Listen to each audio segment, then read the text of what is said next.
Hello, ladies and gentlemen. It's your favorite paranormal investigator. My name's Tim Sedano, and today on the show we have the incomparable, the one, the only, the man from across the pond who is the paranormal poobah. That is Mr. Tommy Cullum. Tommy, welcome to the show. How are you, my brother? What an intro. Thank you, man. Not at all. Off the top of my head, too.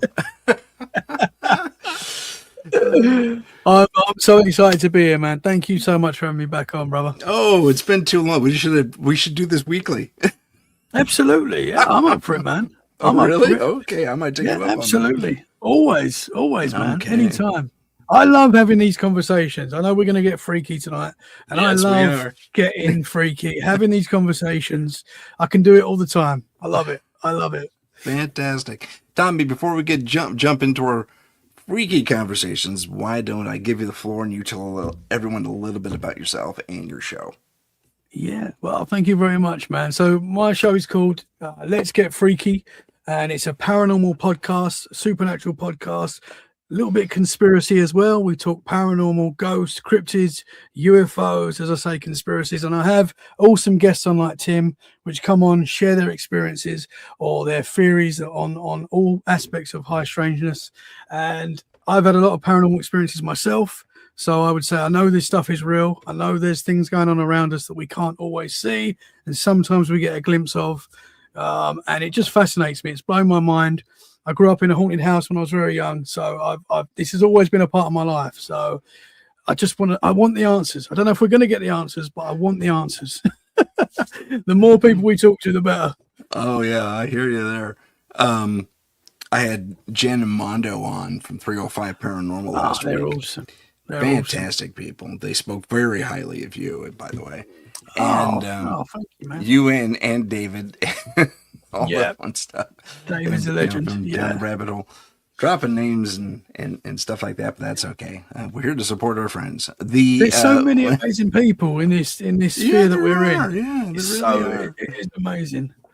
There really are. There was a they were talking about their experiences, how they got together and all that fun stuff. So they were telling us that, and one of the things that kind of came up was how especially Mondo was the absolute skeptic until it happened to him.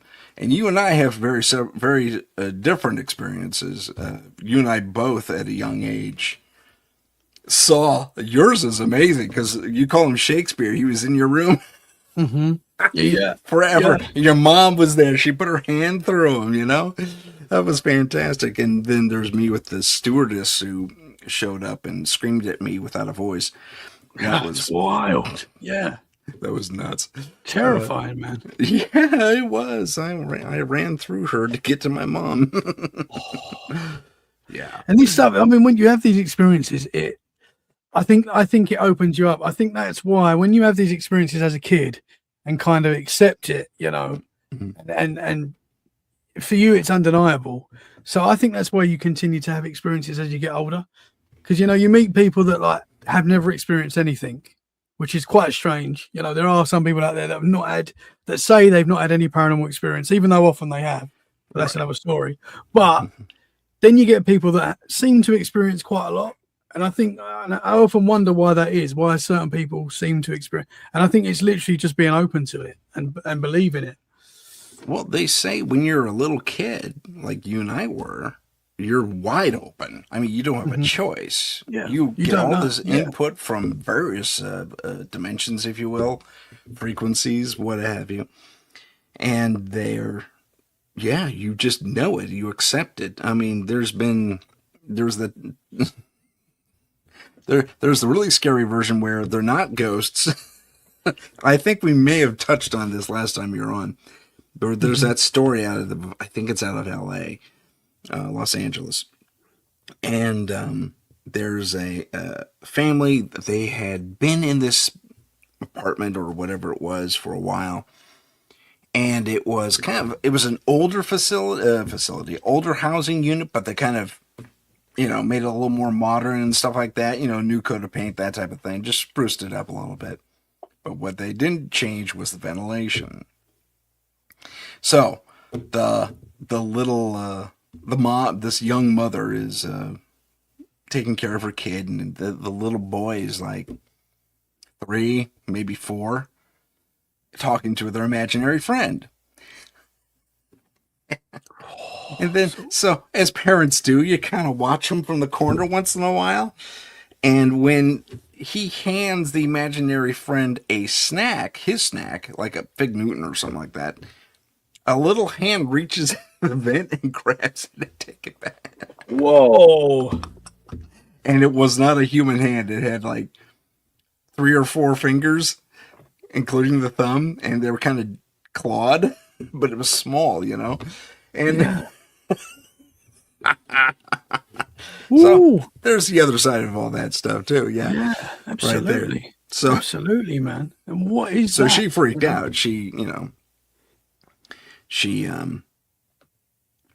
grabs the little boy and says, "Well, who was that?" "Who's that's my friend, it's my buddy." And apparently he's been talking to this thing for months, and they built a rapport, and he shares his little snacks with him once in a while.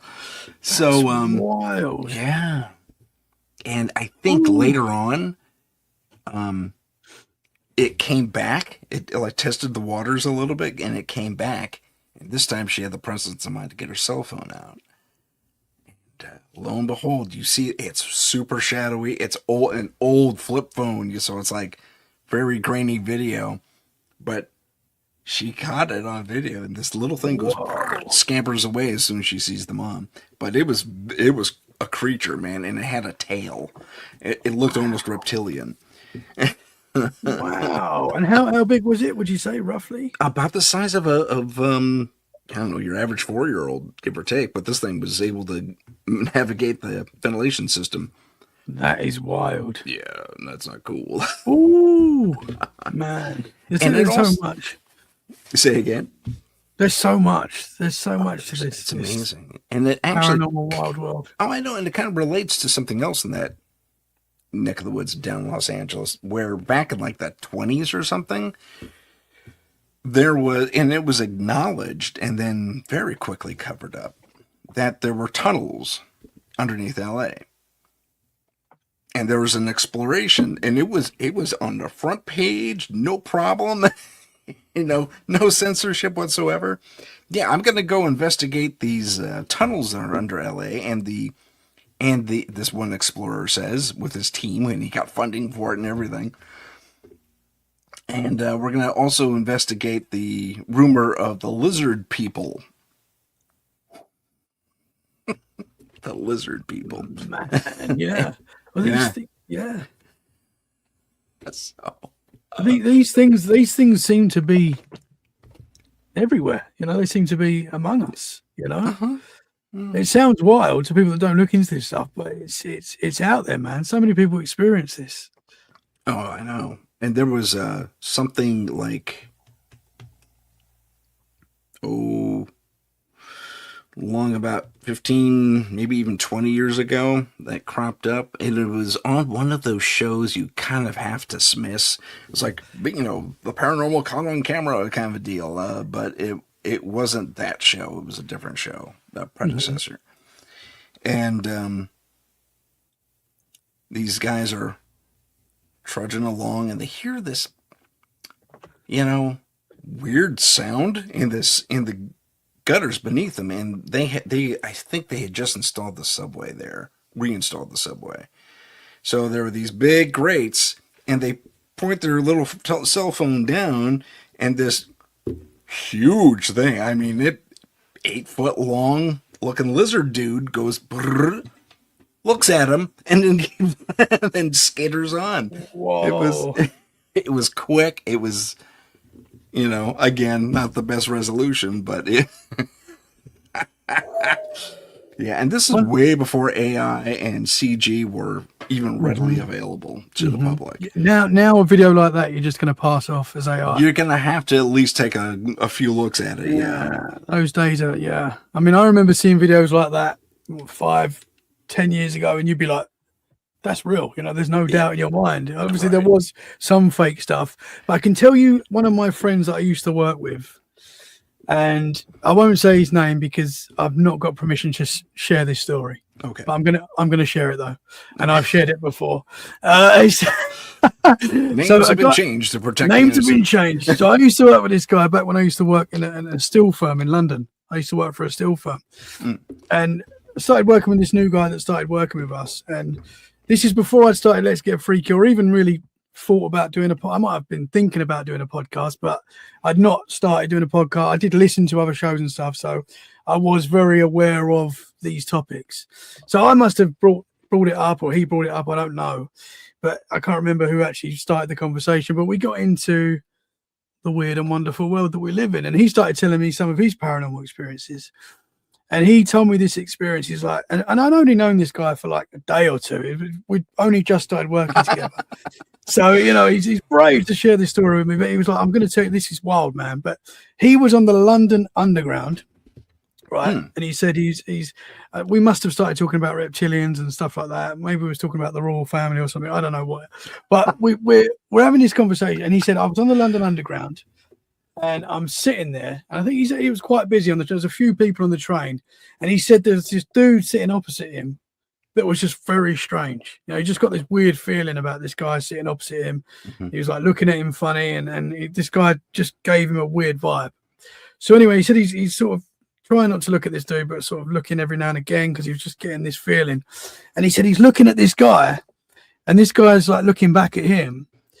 And all of a sudden, his eyes just went from like human eyes to like reptilian eyes, like for a few seconds. Oh. And he said he was like, yeah. And I think he got off at the next stop, you know, got well away from this dude. But he was like, that happened, man. I saw that whatever it was shift in front of me. And I remember being at the time like, wow, that's incredible. I mean, I didn't know him very well, and obviously we've not stayed in touch since work. But I put his story out there now. But that's an old friend's story. That's incredible. So that's been caught on video and film before. Absolutely. And I don't mean narrative films. I mean like the newsreel kind of video, you know? Yeah. And politicians. Politicians. A lot of people in power. They've been caught. Their eyes shifting like that. Yeah, absolutely. Teeth. Sometimes teeth change and stuff. Yeah, teeth change. There was it Hillary Clinton that had the tongue go into the water? Oh yeah, she's definitely a reptilian. 100%. By the way, I love my life and I am not suicidal. Yeah. Same. Ditto. My mum as well, because I think I think there's possibly aliens among us. I'm just going to say, I think it seems to be. I'm curious to take a look at these. They just released today. The U.S. just dumped a bunch of UFO and alien files. I have not had a chance to see them. I know they're being talked about already, but they're some of the videos I've seen, some of the stuff I've already seen. I think they dumped that first. And then now there's PDF documents and stuff. And I haven't seen them per se, but I was curious to know if they're like completely blacked out on this date, blackout, or if they're actually, completely declassified and we can see what's going on. Have you seen the documents?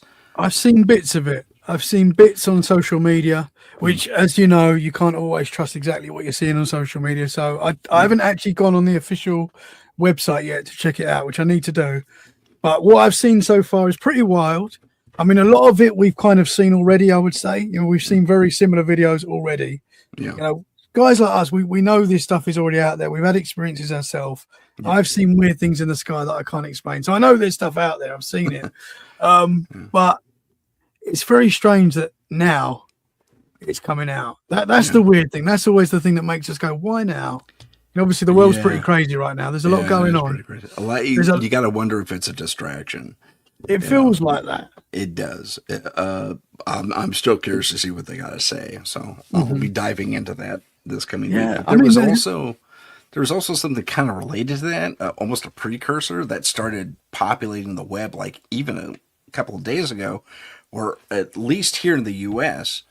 all these, and I don't know if it, now that was my question actually, if this happened in the UK as well, where a lot of pastors and priests and everyone associated with or affiliated with one type of Christian church or another, not even just Christian churches, but holy whatever hmm churches in general. I mean, pick a religion.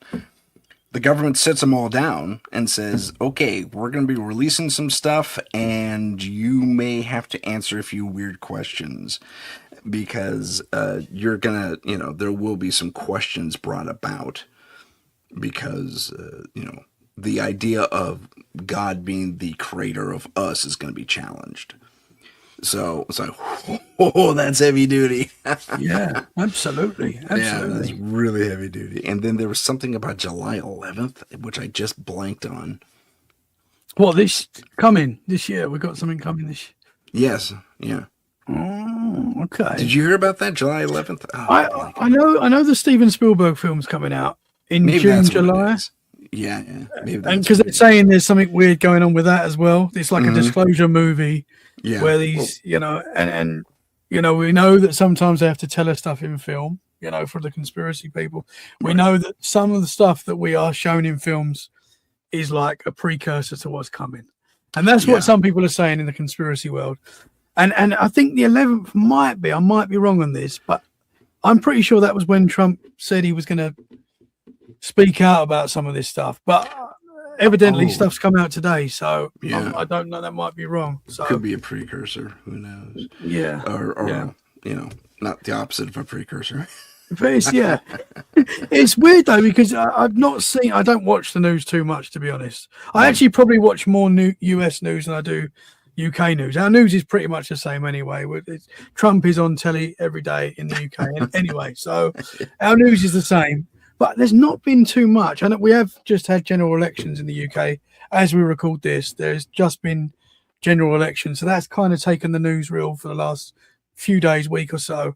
But there's not been that much on the news. Like I told someone today at work, I was like, "Have you seen this alien disclosure that's come out today?" And he was like, "What? What are you talking about?" Didn't know nothing about it and wasn't Oh even yeah. particularly bothered by it. And that is what I find very strange. Yeah. Because, It's like a desensitizate. Oh my God, I can't talk. yes, We're I'm being not even. desensitized. I'm not even going to try and say that word because I won't be able to say it. Yeah. But we've been desensitized to the whole alien thing for decades. I mean, Yes. ever since the movie that really got me, I mean, especially as a kid, was Close Encounters of the Third Kind. Hmm. And that is apparently now, and I think that's what part of Disclosure is about.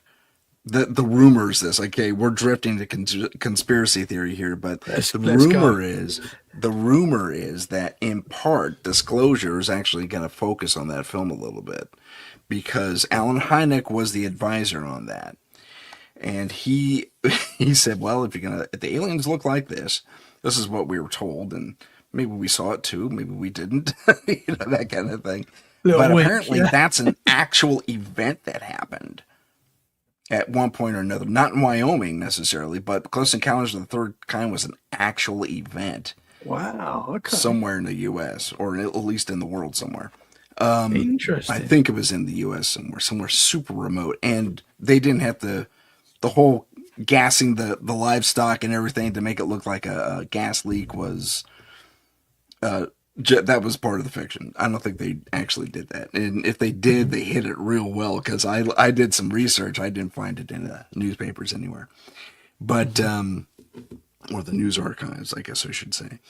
But it's fascinating that if you take a look at, and it rings true with a lot of abduction stories where they all Hmm. get the same message across the globe, and that's kind of what they dealt with. They built a narrative around it, but the final event where all the ships come around and the big mothership comes in and lands, I don't know if it looked like that at all, but yeah, apparently that was very close to what's his name, Oh, the president who went missing for 2 weeks. Oh my God, Truman, Eisenhower, one of those two.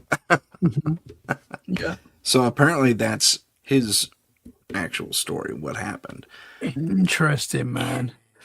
Again, We got that's some just wild conspiracy. times coming. We got some wild times coming. That is for sure. Yeah. The thing is, I used to watch like we all did. That's into this kind of stuff. I used to watch documentaries about UFOs 10, 15 years ago, and they a lot of them said that they would drip feed information very slowly, but almost to the point where when it does happen, it's not as shocking as we think it should be for your average person. And I think that's kind of happened, man. I really do. I feel like because people that are not into this kind of stuff are not really bothered by it, and I find that weird. That 'cause you should be, should be bothered.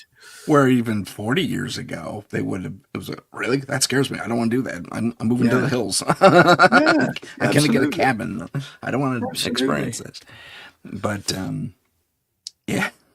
I find it weird that it's literally come out today, and there's literally people out there that don't even know that that's come out. I find they don't know, and they don't care. Just kind of telling in a like you were saying. So, and I think it has something to do with all this predictive programming. I mean, we've been saturated with it ever since movies like Close Encounter of the Third Kind. Because right after that it was Hangar 18. Right after that it was oh gosh, I'm drawing a E.T. blank. E.T. Oh, well, no, E.T. was there for sure, but I was thinking of V. Remember V? That was 1980, and then 84. I think 84 was E.T. And then all the way through to, well, Alien, Terminator. Terminator's kind of not really one, but although that does kind of tackle the AI fear to a degree. Yes. That's quite scary. That's another. This is all happening at the same time as AI. One of the other conspiracy theories out there is we've actually deployed some robot soldiers to the current war, like humanoid looking, full on Terminator like soldiers out there. I'm sorry, that might be in the Ukraine theater, but okay. It wouldn't surprise me. I mean, you've got these dogs, these like robotic dogs chasing people. Those robotic dogs, yeah, that's messed up. Boston Dynamics makes great robots, but that's the one that freaks me out the most. We're so screwed. Have you seen the videos that show you if you need to take out a robot dog? Yeah. Have you seen those videos? It's fantastic. If you have a weapon, aim for the battery casing. If you don't have a weapon, wait for it to pass you by, tackle it, pop open the belly where the battery casing is, and pull out the battery. Bro, It's like, bro, what is coming? What is coming? oh man. It's wild. It's gonna get wild. I mean, it's already getting wild. We're living in a time where it's hard to keep up with the craziness. Like if it's daily, and once it comes, it goes. It's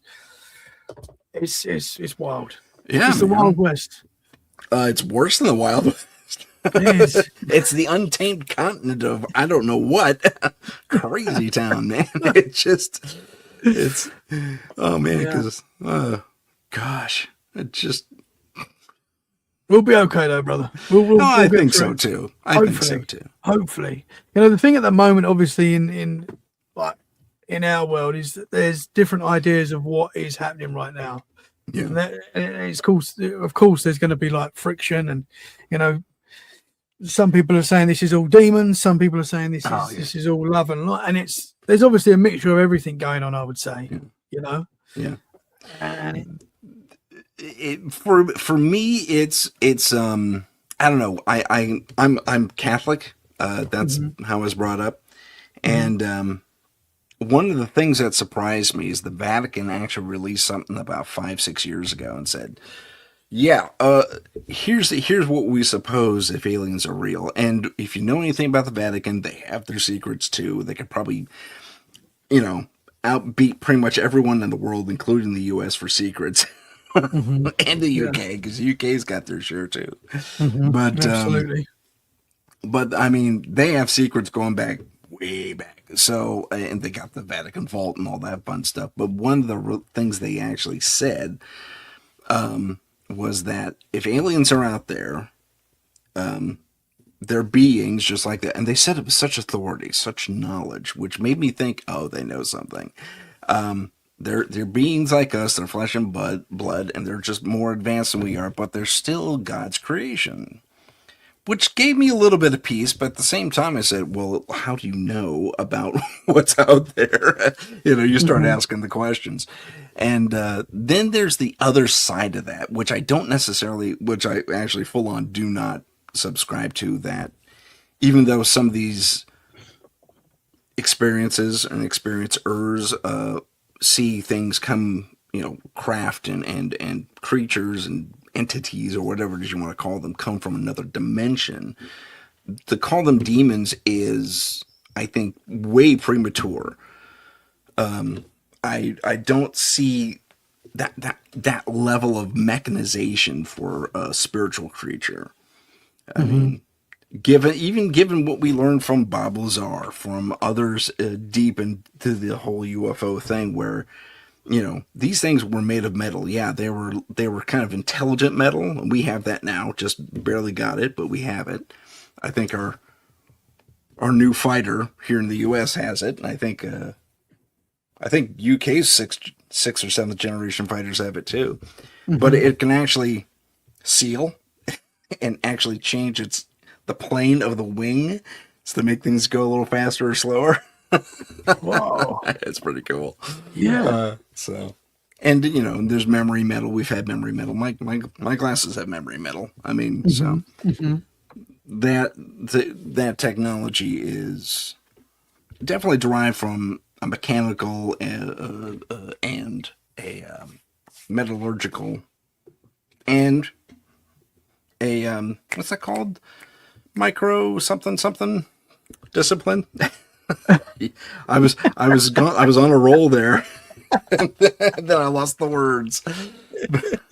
I do that every day, brother. Don't worry about that. I'd love to get into the Vatican and see what they got in there, man. Oh, that'd be fun. I can't wait for that release.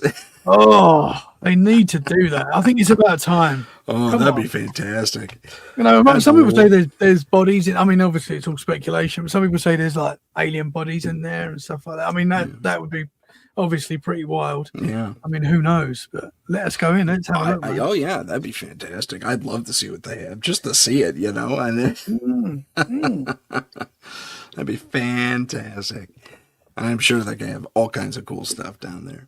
But absolutely. Yeah, not only alien bodies, I heard they have ships down there of their own that they recovered. And I mean, from a long time ago, because ancient Rome was reporting UFOs like every other day. There was, they called them beams. And I don't mean laser beams. I mean like steel girder beams kind of a deal. Shooting up. That's how they described them. Shooting up, just erupting out of the ground and shooting up. In the middle of a city, like it would just like a missile system or something like that. Like they couldn't describe it, so they called them beams. But apparently, they actually looked like I-beams, like you would use in old building. Interesting. And they also had orbs, so beams and orbs, which is crazy. I mean, back in Roman times too. Yeah. So this stuff has always been there, man. There's obviously the old paintings, and it looks like in the background there's like the shape of a UFO in the background. Yeah. They had to hide it. It's like, this is a giant religious icon, but really, look at that little UFO thing right there. Absolutely. I mean, it's always been there. It's always been there. It's like cryptids and things like that they've always been in our history recorded. There might be like different names for these things, and they describe them differently, but it's the same stuff. Ultimately, it's all the same, and we've had this stuff going on for hundreds and hundreds of years. Yeah. That blows my mind as well. This is not new, this stuff. I think the biggest thing that was that was not kept secret, or maybe was kept secret, but it was a weird, stupid secret. It was giants. Okay. I love giants. Giants. That's a great topic right there. I can go on about giants all the time. There's the guy in, where was that? Like not. Kandahar. The giant at Kandahar. Oh, the Kandahar giant. Yeah, all the different military. Your military, my military. Absolutely. they all saw it. The red-headed giant. Different occasions. Sometimes there's whole tribes of them hanging out with the other guys. See that I love those stories, man. That blows those my are mind. great. Yeah. My buddy's working on a film about that. Really? Oh, let's go. Yeah, I'm all about that too. I'm excited to do that one. That'll be fun. But but giants. I mean, there's the bones in Tennessee that were. I mean, the Smithsonian verified everything in like one news article and then retracted it and disappeared all the evidence. Yeah, like the following week. That happen? Yeah, that's strange, and I don't know why they wouldn't want us to know about it. And then there's the finding in Turkey where they found definitively a human bone. I think it's this bone right here in my hand, right? This first knuckle, or maybe this one. I can't remember. But it is this big. Whoa. And it was found in Turkey, and they were digging where Legend and a few other, articles said Moses was buried. Interesting. So that might explain why the ship was so big. I mean, if you're going to follow that entire story and say you took in 2 by 2, you'd have to cover a lot of ground. And being a giant, you could do it. Yeah, absolutely. And if that bone is that size, man, the hand's going to be as big as a car, right? Oh, exactly. It's going to be as big as my desk here. So Ooh. I mean, probably about my height. I'm 6 foot. So, yeah. I mean, that's a giant. I mean, that's a giant. I know we've got tall people now, and we talk about 8 foot, 9 foot, pretty big. Pretty big. That's a giant. That's a giant. And there's the guy, I think he's in the UK. He's got 2 or 3 or 4 fossils. One of them is a baby toe of a giant that had its toe cut off. And it's solid, it's stone, it's petrified now, but it's still intact. It's not a bone. The flesh is there. And said, what happens when you cut off a limb?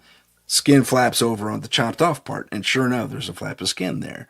And here's where the nail bed is, and sure enough, there's a nail bed. And he turns it over. He says, and all the blood will rest on the bottom, and on the bottom of this stony big old toe is all this black stuff where the blood also had petrified, and that's where the blood settled. It was amazing. Wow. What part of the UK? Do you know what part of the UK that was? I do not. I wonder if it's in my little archive here. God, I do keep an archive of all this weird stuff. That's wild though, man. Yeah, that's pretty crazy. Let's see, paranormal evidence. And he's also got a tooth, and it's this tooth right next to the main front teeth. There's that little tooth. Yeah. And in between the canine and it's that tooth right there. Zoom in here. That tooth right there. And he's got it, and he holds it like this. It's like it's insane. I wonder if I could find it. Giants have been in like the folklore for, again, hundreds of years. Right near where I live in Dorset, there is like the shape of a giant carved in like the hillside. You can see it. I can't remember what it's called. It's like the Dorset Giant. If you type in Dorset Giant, you'll see it. And that's been there for over 2,000 years, this carving. I mean, these things. Giant. Okay. Dorset Giant. Sorry to put you on the spot there, man. Oh, it's okay. That's what the internet's for, man. CERN Abbas Giant? Yeah, that might be it. It's like a big white, and he's got a big, I won't say what it is, but he's got a big weapon, we'll say. Oh, it's a sand carving? Is that Yeah, the rude man. That's it. It's pretty rude. Whoever did it was, I don't know why they've done that, but and apparently that's 2,000 years old. Yeah, it's on a hillside too. So you can't miss it. That's right near where I live. There's a giant man. I call him the rude. Yeah, his nickname's the Rude Man. Yeah, I don't know if I can show that on my show. Yeah, you better not. You might get banned. Yeah, you better not. That's for the freaky. That is freaky. That is very freaky. I might put that on my Substack or something, so everyone can check that out. Check out the weird man. But there was another one in Ireland, like very early 20th century Ireland. Mm-hmm. There was a king, and his skeleton was there, and he was in his tomb. But they opened the tomb, and you could do a tour around it. And this guy was literally a giant. He was like 15 feet tall or long, and he's sitting there, and he's got his crown and his sword or stick or something. He had something there, and he was 15 foot long. He was huge, and he was there for a long time. I mean, just as a tourist attraction. And I think around World War I, they wrapped him up and shipped him off and never replaced him. Wow. And they just, I mean, there seems to be a period where there were giants. I mean, I know there are still some very tall people now. If you watch the NBA, there's some very tall people still out there. But there seems to be a period of time where there was like giants and people seem to live hundreds of years. That's another thing. That's another thing as well.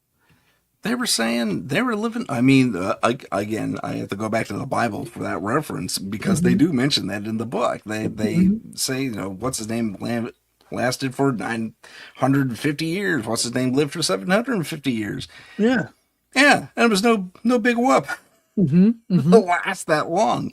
What happened? I mean, and, what happened indeed. And apparently, and I heard something, it's kind of one of those, again, we're in a conspiratorial or I don't know, ancient alien space kind of a thing when I talk about this, but they say that there was an age where mankind was allowed to last as long as the perceived gods. I mean, like the Anunnaki and all those guys, so they can serve them for a long time. But then it was after the flood ish, like around that time, when mankind reemerged, their DNA was changed to only last max 120. So you can max out at 120. But that's weird. And I forget who put that out there too. I wish I had that on record, on instant recall.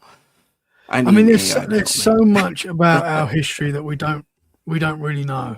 I know, it's obviously, but I mean, ancient Egypt, obviously Stonehenge, which is just down the road from me. Right? Yeah, you're right there. So much. Also, where Salisbury steak was invented. What's that? What was it? It's also where Salisbury steak was invented. Yeah. I'm teasing. That's a stupid joke. But there's so much that we just don't know. There's so much. A lot of the pieces we're trying to put together. What about the petrified life forms that they're finding? And they're saying, yeah, these aren't museum pieces. These are petrified skeletons of these things that were like flash fried in place. And I know, and I don't know how far it stretches, but it's literally half of the earth has this black ribbon across it in the geological record. And it's where a solar flare hit the planet and fricasseed everything. Whoa. And it would flash fry a lot of things like that, and they'd probably burn off, turn to stone, all that fun stuff. But it's what we know about our history at that level too, at the geological level, is just so minimal, and we barely touch the surface. Absolutely. Well, let's face it, we don't know a lot about our ocean. There's so much we don't know about our ocean right now. There's places we've not been to in the, space. We've got no idea really where we are. Yeah. That kind of blows my mind. I know we're going out there, but I mean, what did I read the other day? They were saying that we're inside possibly a black hole or something like that. You'll know more about this, Tim, than me. But you mean the galaxy, the black hole at the center of the galaxy? Yes. Yeah. Yeah. What do you think of that? I mean, that's I just don't think it's a black hole. If it okay. is, we're caught in the accretion disk and we're just sitting in time. Our time is passing weird for us compared to everyone else out there, everyone else beyond it. But I don't think there's a black hole at the middle. I think that's just the spin of the cast off because galaxies start as nebula and star matter cast off, and then they're spinning usually, and they'll either burn out or they'll burn bright, and they'll start attracting more debris and stuff like that. So Mhm. I think that's what it is. Okay. Realistically, to say that there's a black hole at the center of our hole, it would mean our destruction, and it would happen either super super slow or super super fast. So I don't really Right. adhere to that personally. Yeah. I hope that's not true then. No, I don't think it is. I really don't. I really don't. But that's the thing. There's so much we just don't know. Um, Yeah. it's wild. It's wild. It's incredible, is what it is, and it just goes. I mean, everything just goes off on weird little tangents, and you can actually draw lines back to where certain legends started. There's there was I forget who did it now. Need my memory, but there was a guy where he said, "Okay, I dove down the rabbit hole," as they say. It wasn't David. I wish it were, but a little plug for down the rabbit hole with Yeah, David we could just call him up and get the answers. We should. I should totally do that. I wish I knew. I wish I knew how to get a hold of him right now. But I totally do that. But someone else did this digging, and he said, "Well, if you look at this, and I forgot what it was. It was something like it was based on a painting. I think that's where he kind of started, and I want to say it's German or pre-German." And it's a cityscape of the bottom third of the painting, but above it is the sun with a face on it, like you'd expect back in the day. This is around 12th, 13th century painting. But in the skies overhead are all these plus signs and beams, like I mentioned before, and orbs interacting. And it says the Battle of the Skies or something like that. That's the translation of it. Wow. I wish I had that picture, but I don't. Interesting, man. But it is, and he went from there. He says, well, this is exactly what happened in India about 400, 500 years earlier when they drew a similar depiction of all of these, those big ship things they have called vandalas or something like that. Were flying around, and there's explosions or something close as explosions dotting the air, and these vandalas are flying around trying to repel a force of one sort or another. Some sort of sky battle was going on. Wow. Yeah, it was I crazy. mean, we obviously, most people live in places where there's light pollution, and we don't get to see the sky like. Yeah, I'd love to have days where they just turn everything off, and we get to see the sky in all its glory. About that. Yeah, New York was looking to do that, and everyone said nope. It'd be amazing just for an hour. I mean, I don't know if that would actually. I'm assuming it would. Apparently, it would disrupt people quite a bit. Yeah, I'm sure it would. I'm sure it would. You kill the power. It's a matter of if the lights weren't connected to the main power, and you can keep your security system on, for example. I see. Yeah, I see. Different story. It sounds easy. It sounds easy, but obviously it's not. Yeah, but can you imagine what you would see? Can you imagine? Because we see a lot of weird stuff in the sky as it is. Yeah. You know, but I imagine you'd see a lot more. You'd see things like maybe sky battles going on all the time. Oh, yeah. Up near me, there's Yosemite. Beautiful mountain preserve. There's also the beaches out here. Go to the beaches, look up, man. It's beautiful. It's amazing. You can see the arm of Orion and the swirl of the Sagittarian galaxy a little bit, which is our galaxy. It's like it's mostly absorbed into the Milky Way, but it's still a piece of it there. It's kind of reddish. It's really pretty. Oh, right. It's really pretty. Yeah. Yeah. Oh, I'm coming. I'm coming over, man. Oh, all you have to do is look up the same piece of sky. Yeah, true. I mean, your beaches are pretty cool. I mean, they're pretty close Mhm, too, right? mhm. Yeah, I'm right on the south coast, so Oh, I'm right okay. near some beaches. Yeah, I Excellent. live in Dorset. I'm right on the edge in Bournemouth. I Did know that you probably move recently? Not to dig into your personal business, No, but that's fine. No, I moved 4 years ago. Oh, just over 4 years ago now. So oh, I okay, literally I moved, stayed here for a little bit before I started doing the podcast, and then okay, yeah. So I've always done the podcast whilst here. I'm originally from London, from Essex slash oh, London. okay, okay. I think I know where So that is on the I've map. not moved too far. It's only literally 2-3 hour drive back to London. So I'm not Gotcha. that far away. Still, yeah. Oh, completely off topic. Nothing to do with the paranormal. There's been a few. I won't call them expats, but a few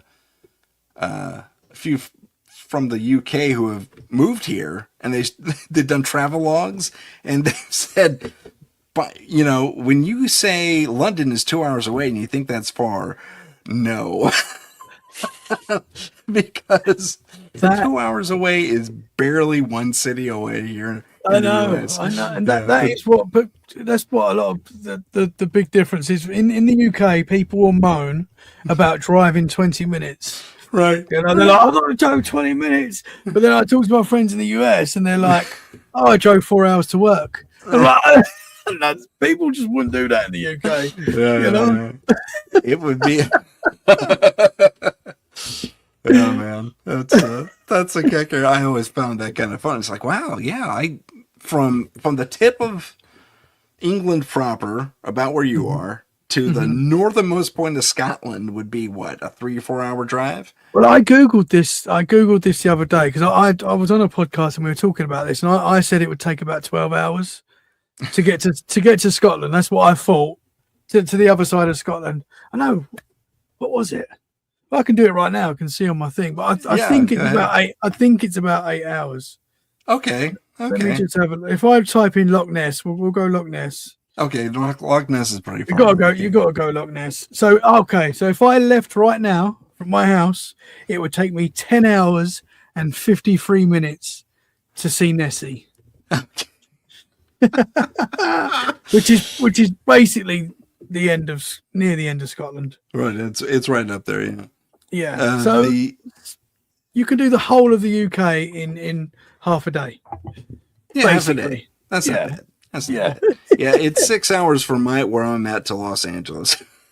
Really? Yeah. See that's so weird. I think I was saying this to you and JK when we first started talking. I thought you guys were in Los Angeles. Oh, I thought that's where you lived. When I hear California, I just think Los Angeles. Yeah, a lot of people do that, or San Francisco. Yeah, yeah. But we forget it's so big, man. You It's know, huge. Well, it's one of the longer states. Yeah, it's about as I think it's the same top to bottom length as Texas. I think. Don't quote me on that, but it's a long state, and that's what it is. It's a long state. It's not the biggest state in the world, but it's long. I think you can fit. I think you can fit 4 UKs or 4 Englands in Texas. I'm pretty sure. I think it's more than that. Is it more than that? I think so. Because the UK is about the size of Maine, give or take. Really? Yeah, maybe New York proper, not the city, but the entire state, roughly, or Maine, something like that. And then so you probably put 5 or 6 of those in Texas. Tiny. Yeah. It's crazy. It's good It's times. crazy. You've got room for me then. I'm coming over, man. Oh, You've I got tons of room for you. Come on down. Bring the family. Because that is the goal. I'd love to move to the US. I think that is the goal. That is the goal, huh? Okay. Well, don't think you work for an international company, right? I mean, couldn't they just push you out here to work? Maybe. And my wife's a school teacher, so she'll be coming. She's hired. She could probably be a college professor. Just The educational differential's insane. But she teaches like primary, which is like little kids. The new kids, the early learners, whatever you Oh, want to call them. excellent. Yeah, that's what she does. But yeah, she loves it, man. So she could do that. She could do that anywhere. Doing that here, no problem. Yeah. No problem at all. I can't find the giant guy, which is ticking me off. I've been looking for him this whole time. But there's I found him. He's got it. He's got it. So let me see here. Let me go. How am I going to do this? Okay, getting back to our giants discussion. Let me see if I can get the window right. Yeah, there he is. Okay, so I'm going to share the guy, and hopefully this comes up. I may have to push this through So here's hoping this works. I got to put the microphone in the screen, but here you go. This is the guy talking about the toe. Oh, hold on. I think I muted it. I didn't mute it. Hold on, just a sec. There's all these people with their comments. I hate these guys. Let's see. Pro speakers. We don't listen to the comments or worry about the comments. The comments are funny. Yeah, there's a lot of disbelievers on here. It's just really insane. Mm-hmm. Let's see. Why isn't it going through? What am I doing wrong? Huh. So he's talking about the toe. Is that the tooth? Oh, that's the toe. No, that's the toe, yeah. So he's gonna see there's a little flap of skin he was talking about right there. And it got chopped off. Do I have him muted? Oh, okay, it's my fault. I have him muted. Drains to the bottom. There we go. Okay, well, let me back it up then. And there is your pooled black blood collected at the bottom of this front part of a small toe of a giant. How do I know that this is the front part of a small toe of a giant? Watch some other videos. Watch my other videos. So if a tooth of a giant on display is not enough, here we have the front part of a small toe of a giant. Sorry, there's a mosquito here. It's been cut off. Here you see the veins and arteries under the nail. Mm-hmm. There you see the beautiful side view, the curvature, that bottom part, like that bottom part of your finger there, the puffy part. There you can see the bone sticking out and some of the flesh or skin that flopped over once it was chopped off. Okay. And what happens to the blood? When you chop off a finger, the blood drains to the bottom. And when blood turns to stone, it goes black. And there is your pooled black blood collected at the bottom of this front part of a giant, of a small toe of a giant. So, yeah, that's it. He's also got a tooth, but finding that might be problematic. Man. But if I can, I will. But I mean, that's just one piece of evidence. And there's one in I'm going to say Patagonia, but I'm completely wrong about that. Maybe it's the Philippines. But there's a dude where they unearthed another giant, and there's a guy about my height. He's 6 foot, and he's standing next to the femur bone of a giant, and it's way. It's easily an 8-foot bone, That's the femur. Man. Imagine how tall that thing was. I mean, just crazy. There is so many. I think there is so many documents and old paper clippings of giants being reported all over North America. There's so many, they're dated 18th, 17th century. They've been reported for forever. And obviously the Smithsonians get hold of this, and they're gone. We don't know where they put it. We don't know what they do with it, and why in the basement. They don't want us to know, but they don't. Yeah, I don't know why you would hide that. That makes zero sense to me. Mm-hmm. Maybe it'll show up in the alien files. We don't know. Yeah, maybe because as we say, it's in biblical text. Yeah, it's in biblical text. It's in other tribes and stuff like that. Their stories and texts. Yeah, it's in every culture. Giants are in every culture. Mm-hmm. It's weird, man. So I don't know why. It's really strange. It really is. And hiding it is just bizarre to me. I don't get it. Mm-hmm. I think there were dragons as well, bro. I know. I really do. I think they're just dragons. I think they were real at some point. or maybe similar. there was someone arguing that point online somewhere. I'm sorry, I don't remember where, It's but probably me. he was he. But this guy says, well, okay, they keep saying our dinosaur bones are fake. That's a new thing right now. Our dinosaur bones are all fake. And they are. They're resin copies of what's been found, but I've been to, Utah where they dig these things up. They're real. Okay. But they're giant lizards. What are dinosaurs? Giant lizards. What are dragons? Giant lizards. So I'm thinking there's a crossover. There's definitely a parallel there. Whether they breathe fire or not, I couldn't even, probably not, but maybe they did. Who knows? I mean, there's certain creatures that can produce not a spark, but like a piezoelectrical, like electric eels and stuff like that. They can generate that type of thing. Maybe there was a land version of that at one point too, and I think there is like a lizard that can do that. Even today. But giants appear obviously in Chinese culture and in the culture all over the world, and literally. The patron saint of the UK, St. George, killed a giant. He slayed a giant. That's why he's the man, So it's and what else is what I find so interesting in the old encyclopedias, like going back, under the name dragon, it said like rare creature.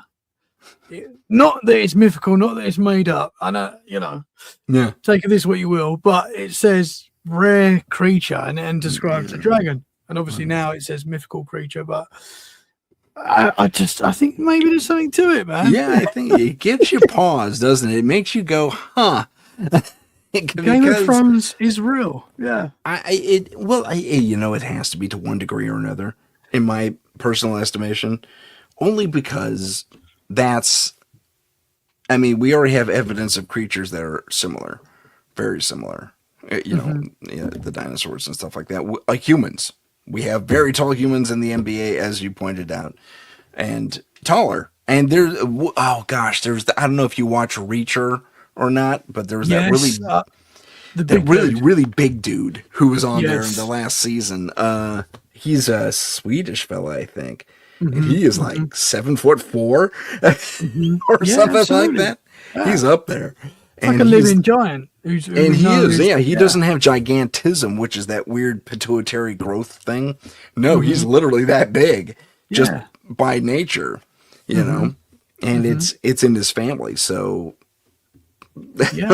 so it's entirely possible. What's the guy in Game of Thrones that's got it? He's really big. Oh, I forgot his name. But there's a character in Game of Thrones which is massive. The Mountain. That's it. And he's a real dude. Like he's a real dude. He's huge. Yeah, he's really that big.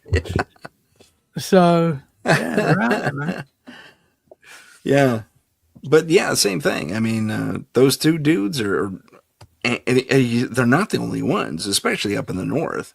I mean, they're kind of tall up there, man. Anyway. But it doesn't even matter about that because look at all the tall people in our sports and stuff like that. But so it's just a matter of having, not having, but taking into account what's here today and what was probably present in the past. I mean, like you said, biblical accounts. We look at Goliath. A lot of people say he was one of the last Nephilim. Whether that's the case or not, I couldn't even begin to speak to it. But that's an interesting theory if you want to follow that entire Enochian philosophy. That makes sense. Yeah, it could have been. And then again, you just mentioned it not too long ago. We had the Kandahar giants. Modern day creatures that big, humanoid, captured not only on film but on tape rather, but eyewitnessed by major militaries, very, very highly regarded individuals in the military, saying, "Yeah, they're there, and they're these tribesmen, or I guess I forget who." We're up there near the hills. in Kandahar. But And there's a lot of these things reported. You know, it's huge. Yeah, it's surprisingly common, Mhm, especially in mhm. those regions. And yeah, they stick to those areas. But okay, Yeah. so and I guess it is going. Oh, and then there's the U.S. account, the U.S. military account of a dead one. Did you hear about this? You probably did. No, I haven't. Where's Okay, that? so they find this dead one, this dead giant, and when it shows up on the back of a huge flatbed because this thing's like 12 foot long under a tarp, right? But it's clearly got some human features. There's a hand poking out. There's a foot poking out, and it looked like it had dressed itself in old tarps and large, linens that it had either crudely stitched together or that it had just kind of wrapped itself around just to make some sort of minor clothing of some sort or another. I guess for basic protection of the cold. But it also had skins of some sort. I want to say goat, maybe even yak. I don't know if they got yak out in Kandahar, but they might. Mhm. But it had like some skins as part of its clothing, and which makes sense. It gets really cold out there. But so they're on a flatbed. They roll this thing out, and when they do, they have to put it on a smaller pallet so it'll fit on the jet, the cargo jet they're gonna fly it out on. So a few guys are in charge of putting this thing like on the smaller pallet. So they try and move it. They get it into the fetal position, basically, recover it with the tarp, but it's so awkwardly perched on this pallet that parts of this thing are just kind of flopping out in center. But they said this thing had reddish hair. Kind of looked like you, Tommy. Yeah, I could be a giant. It could be a I mean, giant. I'm about 5'9", 5'8", 5'9", so I've got a bit. On your tippy toes, you're good. I'm a small one. I'm a small giant. But yeah, they said he had long, scraggly, reddish hair, a beard. He looked a little emaciated, probably from being dead a while. But he was huge, 12 foot long. That's a big dude. Even basketball players aren't even 12 foot long. Absolutely. You know? I saw a picture of this actually, as you described it. I've seen a drawing of this. Yeah, they did a rendering Yeah. of it. Yeah, Absolutely. and so they finally and these guys are taking pictures. They lifting the tarp. Doing selfies with it. All their phones got confiscated. They got in so much trouble. We'll take them away. And that's mine, and that's mine. Knock it off. You know better. Get this thing on the plane. Okay. Sir, yes, sir. And so they load this thing up on this big Hercules, and off it flies. Wow. I never saw it again. Probably went to the Smithsonian. Yeah. It's in the Vatican right now. Yeah. Right, it's there right now. Oh my God. It is wild, man. Yeah. I mean, so yeah, they're definitely out there. They have to be out there. Too many people have said they're out there to be wrong. And from all walks of life. Never mind, like you said, from across the globe. So good times. You know what we're gonna do? We're gonna take a little break. It'll be about 2 minutes. This is for some station identification and a couple of commercials. We'll see you in just a little bit. This is the United Public Radio Network, 107.7 FM in New Orleans and 105.3 in the Gulf Coast. UPRN talkradio.com. Esoteric programming at its finest. Long ago in the ancient world, the Tribus Omnis Lux, later known as the Tridents, were celebrated heroes, defenders of humanity against unspeakable monsters. Today, they continue that sacred duty in secret, hunting the dark evils that lurk just beyond the shadows. They are the Trident of Light.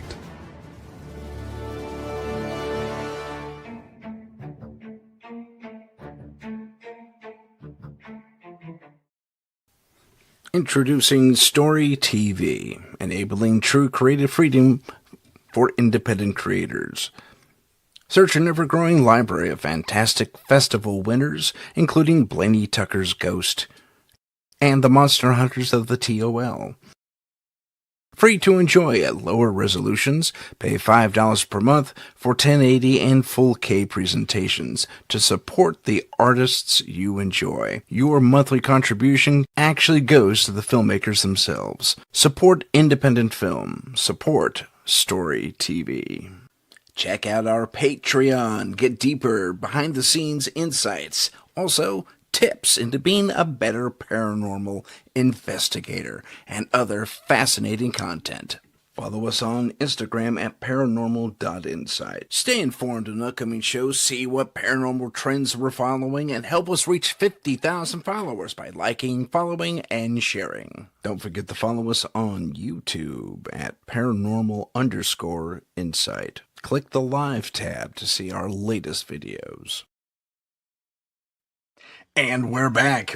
My name's Tim Sedano. That is Tommy Cullum. And we're here talking about everything under the sun paranormal. Tommy, I wanted to share another clip with you where these guys say they found a dragon. I think this is in India somewhere, but it's... you're going to be disappointed. I'm telling you right now. but it's still a fascinating look at what they did because they tried real hard to make this a reality. So let me put this up here real quick. Okay, so this is supposedly a dragon. Whoa, I've seen this one actually. Yeah. Oh, have you? Okay. Let me mute it. Okay, there we go. Yeah. So. Whoa. Scales and feathers and all. This is I pretty mean, good. Yeah. Free AI. I'm believing it, bro. It's not AI. No, it's not AI. It's not AI. No, it's a prop from a film. I mean, it looks good. It's very well done. Yeah. If you stumbled on that on the beach, you'd be like, yeah. bro, Yeah. I just found a dragon. I just found, yeah, for sure. But I mean, there are a few things wrong with it, but yeah, it's a movie prop, and Okay. it's similar to the ones they had for Evolution. If you ever saw that movie, Okay. yeah, toward the end, all those dragon-like creatures start popping out. It does look cool. It does. It look looks cool. very cool, yeah. But I mean, we've seen other video and footage that leaves you guessing, and you go, really? I wonder. I don't have any of that footage, unfortunately, but I thought I'd share that. That's a cool one, though, man. Yeah, it is fun. But that was neat. There was another one here. I wish I could. Where is it? Oh, I'm trying. Okay, I can't find it right now. But yeah, crazy stuff in the world, and it's all. I mean, it's funny. A lot of conspiracy theorists and theories over the years have been proven right. Absolutely. I mean, I think the across the conspiracy spectrum. theories are up right now. You know, you know, I mean, not every conspiracy we know, not every conspiracy theory is correct. You know, there's a lot out there a lot out there, as we know, but a lot of what people say and a lot of it does come to fruition. You know, I think, especially in the last few years, we're kind of seeing it. You know, since the craziness of 2020, you know, it's sort of. I don't think it's ever got normal, really. Yeah, I think that's a fair assessment. Normal has gone out the window, and it's just getting weirder. I mean, they're saying in the next few months, it's going to be not only disclosure world, but it'll be. I mean, some people are thinking that it's going to be basically Star Wars inside of 6 months. You know. I mean, that's or Star Trek. I mean, pick your franchise, but aliens walk around humans every other day, and okay. Yeah. I mean, and then you've got the Project Bluebeam, which is another conspiracy that's obviously been around for a long time. Yeah. Which people say that we are going to get shown a mothership or shown something like that, and it's Yeah. going to be Or have a more biblical reference to it, and they'll show angels and stuff, and yeah. so it's Well, did you see the weird test? I don't know where this is from. It looked a little made up, but at the same time it didn't. It was a cloudy day, or cloudy evening anyway, and it was not here. It was not in an English speaking world. It was somewhere in, like, I want to say Chile, but somewhere like that, somewhere kind of remote-ish. And they're looking at the sky. Like, what is that? What is that? And you can tell it's an AI translation because it's a little behind, and they kept the actual words, spoken language, like on the track underneath. But there's the translation. I was like, oh my gosh, what is that? It looks like a grid. And sure enough, in the sky, they're projecting a grid. Here, let me use my battery. So, okay, so you can see, I can see my battery kind of at that angle. Yeah, just imagine this wasn't filled in. It was just the outline of the box. Okay. And then in a grid fashion across the sky. And it was a bright blue. I gotta clip all these things into my paranormal folder here. I just wasn't impressed by it at all. Yeah. No. It makes you wonder now that obviously disclosures come out as we speak. Oh, you know, these files have come out. They're giving us more and more. It makes you wonder if there is going to be some sort of, are we going to start seeing more? And is it going to be, our government playing with us, or the powers that be? I don't know. I know it's another conspiracy route to go down. I think one thing that is kind of, I don't think we're going to see Project Bluebeam, to be honest, at least not on a huge scale, maybe selectively. But we know about it already. Enough of us in the world are going to say, fake Project Bluebeam, and just knock it down. Mm-hmm. And, our even through DARPA stuff, I don't think our holographic capabilities are really, that heavy duty Star Trek level. Even though a lot of whistleblowers say if it's on Star Trek, we've had it for 60 years. Well, okay, I find that very hard to believe, but I mean, not very hard to believe, but you'd think there'd be more of a leak. Because the internet itself, this thing we're using right now, was supposed to be strictly for the government. What, 40 years ago? Yeah. Strictly for the government. And then one guy said, nope, it's for everybody, and hit a button, and there it was. So I imagine that would be happening more and more and more if we had these technologies that we dream up more at the ready. I think, if anything, and, this is just my personal speculation, pardon me. We're probably about maybe 100 years ahead of where everyone thinks we are, technologically speaking. I think we have rudimentary versions of, deflector shields and warp drive and stuff like that. And that's the secret space program and all that fun stuff in that conspiracy folder. And then there's, the giants and the Bigfoot and all the other cryptids out there. I think there's definitely something there. I've interviewed, I had, and of course I blank on the one most famous Bigfoot people in the world. You had Ron Moorhead on? Right? Ron Moorhead, thank you, sir. Yes. Appreciate that. I saw that, brother. Yeah. So I had him on, and, all of his stuff is really hard to dispute. Really hard to dispute. And granted, it's a bunch of recordings, but I mean, you can, in that recording, you can tell its language.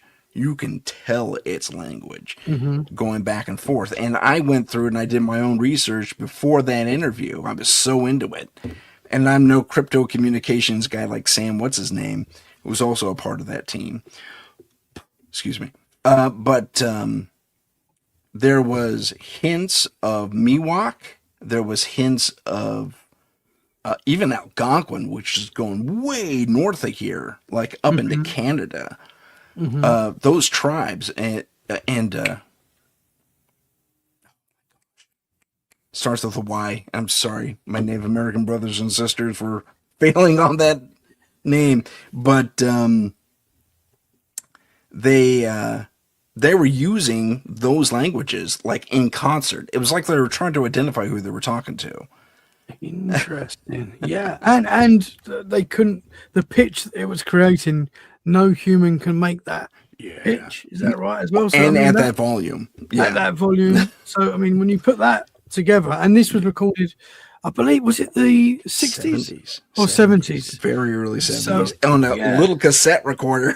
Yeah. So even harder then to, like, you know, if you was really hard. I mean, you'd have to have ILM doing all your sound effects and stuff like that. You know what I mean? Absolutely. It's very interesting. Ron Moore, I was lucky enough to have him on my podcast as well. Oh, fantastic. Awesome dude, man. Yeah, I was a little bit, because he's a name in the cryptid world, in the Bigfoot world, that is, like, you know, at the top. Yeah, he's a giant for sure. Yeah, in his own right. Absolutely, man. A really cool guy. Yeah. Did I give you his contact, or was that someone else? You might have done that. I can't remember. You might have hope done. So. Yeah. I love to think that. I'll say you did. You did. I like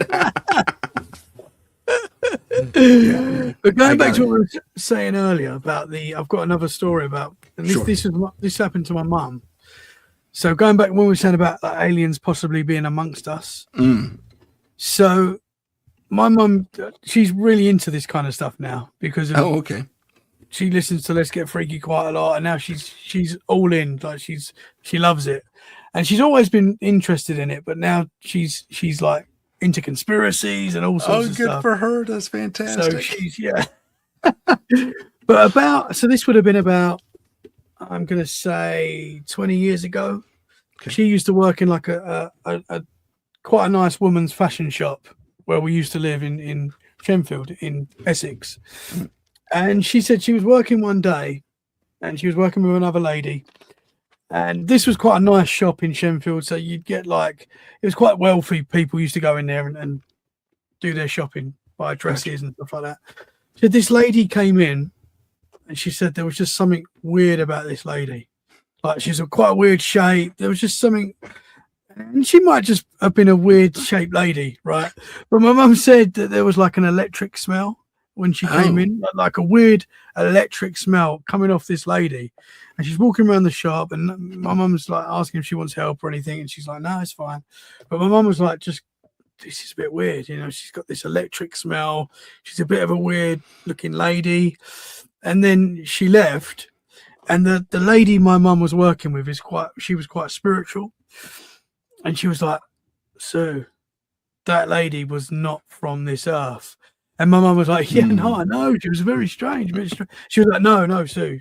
She was not. I'm telling you, she was from another place. She's an alien, right? And my mum was like, okay. And she kind of put this to the back of her mind, but she thought, yeah, she was strange.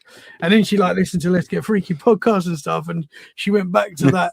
And she was like, maybe that was an alien, you know, literally, like in the, yeah. Sorry, so that story just came back to my mind. No worries. That's a great story. Did your mom specify how tall this woman was, or how big she was in general? She said exactly how tall. I think she said she was quite tall, quite a weird shape. And people have weird shapes, you know, some of us. Yeah. But she said it was the electric smell that was, like, really weird. You know, who smells like electric? I mean, I can't really. It's weird. It's weird, like electricity, like burning, like electrical fire type of stuff, or like an electrical burning smell. Weird. She described it as like an electrical smell. So I don't even fully know what that would be, you know. But I'm guessing like a heat, I would say. But weird, man. Yeah, if you have wires frying somewhere, it has that kind of like, I don't know, bitter ozone kind of a taste to it or smell to it. Yeah. So that's I know we're going back to aliens there, but I think they are among us. No, that's okay. No, that's, and she was super tall, you said? I don't know if she was super tall. I think she was, I need to ask my mum that again, to be honest. But I think she said she was a weird shape. I think she said she was tall, not like 7 foot or anything like that. I don't think, but she basically said the smell was the really weird thing, and the fact that she was working with like a spiritual lady that, was a little bit psychic and stuff like that, and Sure. And she said she's an alien, and my mum at the time was like, yeah, okay, maybe. And then she said years later when she listened to the podcast and we're talking about aliens amongst us and reptilians, my mum was like, yeah, maybe. But yeah, my family, we've had a lot of weird stuff. That's pretty good. We're very open to this kind of thing. That's excellent. Is your place still haunted? You still seeing stuff in your house? Yeah, I mean, I can't remember if we spoke about it last time I was on the podcast with you, but we was going through a spell in this house. Did I talk to you last time about that? Okay. Well, I think it happened on the air because you said, "Hold on, my daughter just walked by," and then you call out for her, she's not there. That happened when we was recording. Oh, bro. I think so. Yeah. There was a lot of weird stuff happening. There was a point where my wife actually said to me, "You need to stop doing this paranormal podcast." Like, and being genuine, like you need to stop. You need to stop talking about this stuff, and because we've invited something in, and that is how it felt for a little bit, for a good 3 months, I would say. It was weird, and there is still weird stuff happen sometimes. I think the paranormal's with us everywhere, all the time, and sometimes we get a glimpse. But this was getting a little bit negative. If it wasn't good, and I was thinking it. My wife was thinking it. The kids were thinking it. They were seeing things and getting scared at night and stuff, which I know kids do, but with what we do, we kind of take this stuff seriously. Well, given your past, I would absolutely. So it was worrying. It was worrying. So did I tell you about a little bit? Did I tell you about the night me and my wife were watching? There was a period where a lot of weird things were happening, but there was a night when me and my wife was watching a TV show, and it was like a Love Island type show, like a ladies show. Okay, gotcha. A love show, whatever. So we're watching this show. Sure. And whenever I tell this, I say it was last year. It wasn't. It was about 2 years ago this summer. This happened in August. Okay. And we're watching this show, and it sounds wild. It does sound wild, but we heard really loud, filled the room. Oh, like that, like a cartoon ghost, like it was so bizarre. And we looked at each other like, what the heck is that? And we stopped what we're watching. I've looked around the house just to see if it was anything, but everyone was asleep. Sometimes my dog does make weird noises, but it wasn't him. This was like a really loud noise that filled the room. So we kind of rewound the TV show that we were watching, played it again. This noise was nothing to do with the TV show. This was a separate thing. And honestly, it was like that. That was the moment my wife turned to me and said, "You've got to stop doing this paranormal podcast." And I was like, "No, I'm not going to stop doing the paranormal." But yeah, luckily it's calmed down. There has been some weird stuff like a few weeks ago, and this might just be my mind manifesting stuff, but it was weird. So I was in my kitchen. It was during the day. I was on my cell phone. I wasn't thinking anything. Well, I say I wasn't thinking anything paranormal. We're doing shows like this all the time, so it is in my mind. And I suddenly felt that someone was in my doorway. When you just feel like you can feel someone there. Sure. And I kind of looked, and for like less than a second, it was like really quick. I saw someone, and they just vanished. And it was so quick. It was like I couldn't make out if it was a man or a woman. I saw color, but I couldn't tell you what color their hair was or anything. It was so quick, and I was like, and my heart's beating really fast when I've seen this because I'm scared. But it was a very quick thing. Yeah. Again, I don't know. That could just be your mind playing tricks. I'm not saying it definitely was something. I don't know what it was, but that was quite recent. Oh man, yeah, that's not cool. I thought I had something in my house too. Yeah. What was it? Say again. I missed that. What was it? What happened? Oh, my glasses are kind of strong for me. I mean, for a lot of people, I have an astigmatism anyway. So I'm in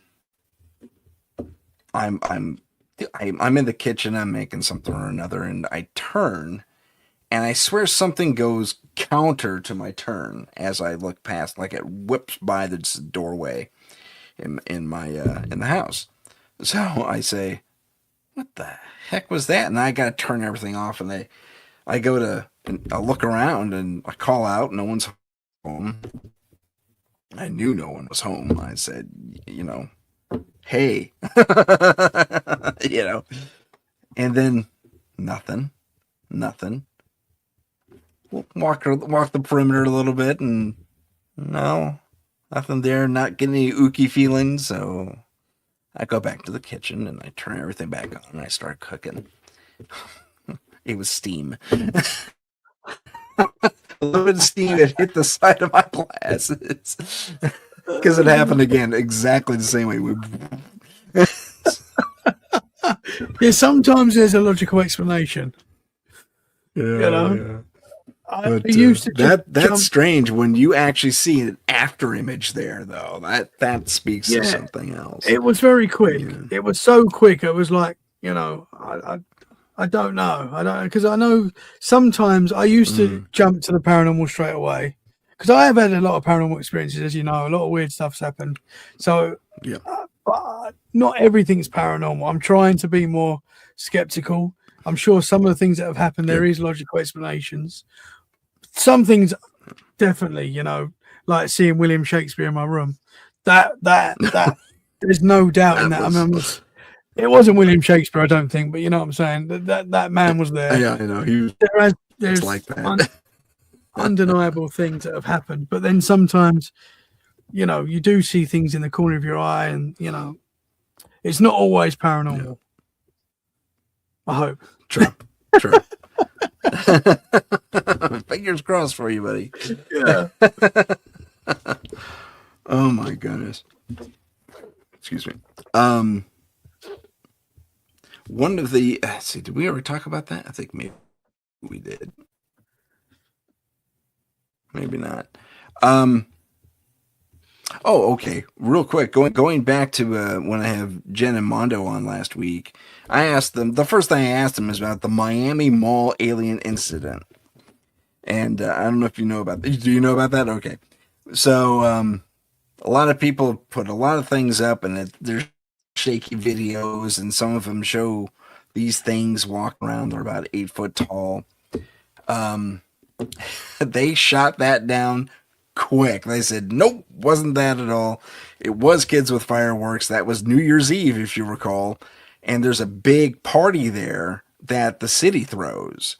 So when some kid starts firing off fireworks, Miami-Dade Metro is going to respond en masse and try to lock it all down. And that's exactly what happened. So according to the Jen and Mondo, the Miami Mall incident was just that, kids with fireworks. I found that strange. That was a little disappointing. I'm not going to lie. That is disappointing. But I still, because that story, when that took place, there was no videos of any kids causing trouble. And that's what I found weird. Because whenever anything like that happened, straight away, everyone's on their cell phone, everyone's recording it. And there was no videos of any disturbance, any kids fighting, any kids, throwing fireworks or anything like that. And I just remember that being quite strange at the time. But, they live there. I agree. I think I said something, but I don't know. But they shot it down. I was a little disappointed. Yeah, it would be nice. I mean, not nice. There was like 10 foot tall aliens, but yeah. Still, it's weird. You want it to happen at the same time you don't. Yeah. If that is real, it's kind of crazy. Yeah, for sure. And then we were talking a little bit about the petrified people and animals and stuff across the globe. And someone did a little retrospective on it. Let me see if I can find it here.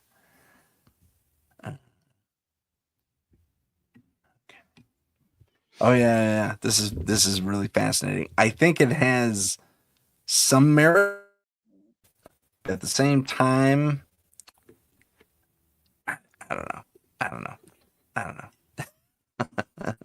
So let me play this for you real quick, and then we'll all right, here we go. Let's see. I gotta bring the mic down again.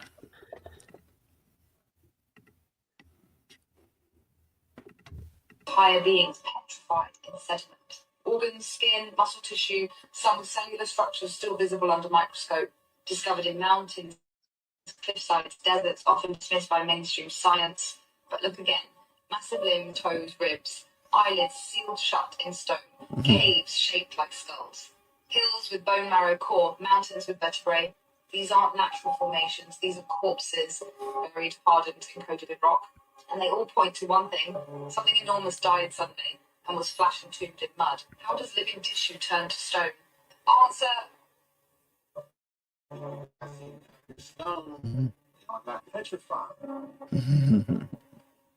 Someone said something there.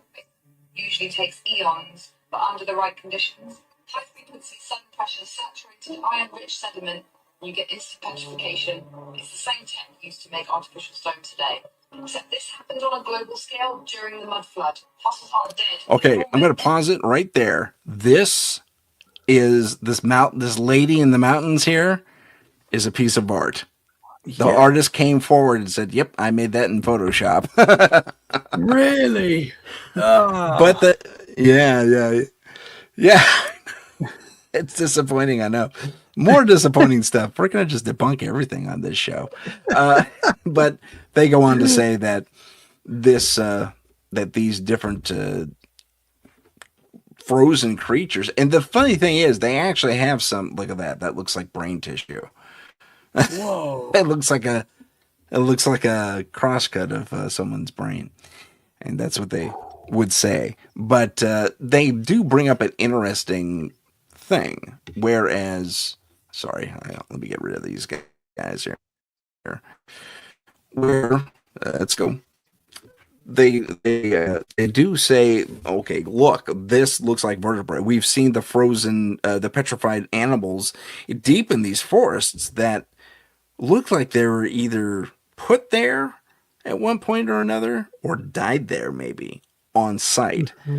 And there's no denying that these are scales that out. They were not made by man. And they are just there as some sort of flash petrified animal, or in this case, person. And some of them you might notice are giants. Yeah. So absolutely, man. So it's I don't know. I find the whole thing really just I'm 50-50 on it because you can dismiss a lot of stuff, but at the same time, she makes some very interesting points that a lot of these things do look like cross sections of flesh or bone or like that final image, the nervous system of a brain. Wow. I mean, what do you think about living on the backs of giants? Literally. What do you think about the giant trees as well? The giant tree stumps that are found. That are like, oh sure, yeah. I mean, totally as believe well. that super sequoias. Yeah, super sequoias. You notice they're all chopped off at the same level. Yes. Flat. Yeah. Virtually. Yeah. Exactly. You know, how would that happen? Like naturally. You know, right? Well, there's exactly, and there's a biblical legend in the apocryphal texts that speaks to that. It was so, and I forget which book, but it was so the Nephilim couldn't hide from the flood, so they chopped down all these super sequoias, so the Nephilim couldn't escape the flood. Wow. Okay. Yeah, that's impressive. Yeah, man. To be able to find that in the apocryphal texts, which are half destroyed. I mean, we're talking about the Dead Sea Scrolls and stuff like that. So it's they really dug up a lot of information through those things. Yeah, But man, for sure. that's the reason for it. Like it was like an order from someone, God, Anunnaki, we don't know. We don't know. Not really. That's not empirically speaking. The yeah, but I mean they're all flattened. That's a stump, just like you would make today with a saw. Do we know But, I if mean- scientists have a logical explanation for that? Not to my knowledge. Not to my knowledge. I mean, you could say that certain things degrade to a finite point and then they stop degradation because they're so compressed into that thing, but that doesn't explain the cut. It also doesn't explain that the rings that are still present in a lot of these things. Devil's Tower has rings.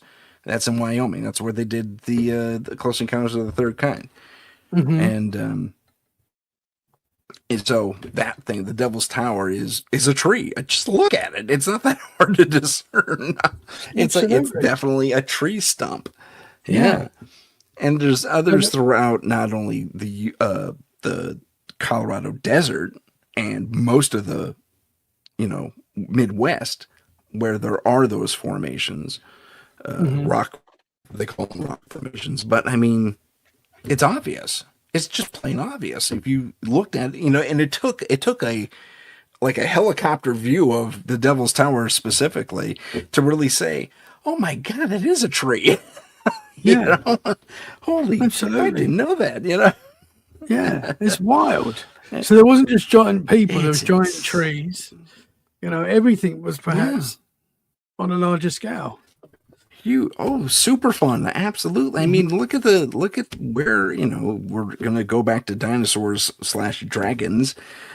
I mean, they were huge creatures living in their trees were as big as, way bigger. I'm sure there was tons of superflora around. So I wouldn't be surprised by that at all. But I mean, just those remaining stumps across the globe. That's another thing. It's a global phenomenon. It's amazing. It's amazing. It is, man. It is. And yet they still won't tell us. They still hide it. They still say it's not that. I mean, yeah, and we have half an explanation from an apocryphal text from 300 years or for almost 2,000 years ago. That's we can only devote so much faith to it, and then also devote so much empirical belief in it. But at the same time, you have to. If you look at a larger swath of similar things, it does look like we were hit with a mass wave, a frequency of some sort. And that could also go to the that black band I was talking about, where a solar storm hit. Maybe it affected our magnetics in such a way it just fossilized everything in our heartbeat. Yeah, absolutely. And this fits in with every religion. Every religion had this big event which kind of changed the world as we know it. Kind of reset us in a way. Like the Great Flood. The Great Flood happened in all different religions. So it's that's a global event too, across every culture. The Great Flood, and that's only the most recent calamity.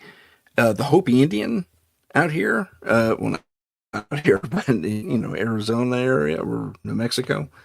I'm a horrible geographer. I got where they're at, but they have a tale going way back where they record 5 events, including the flood. And they even talk about one that was of earth falling. That could be that flash petrification.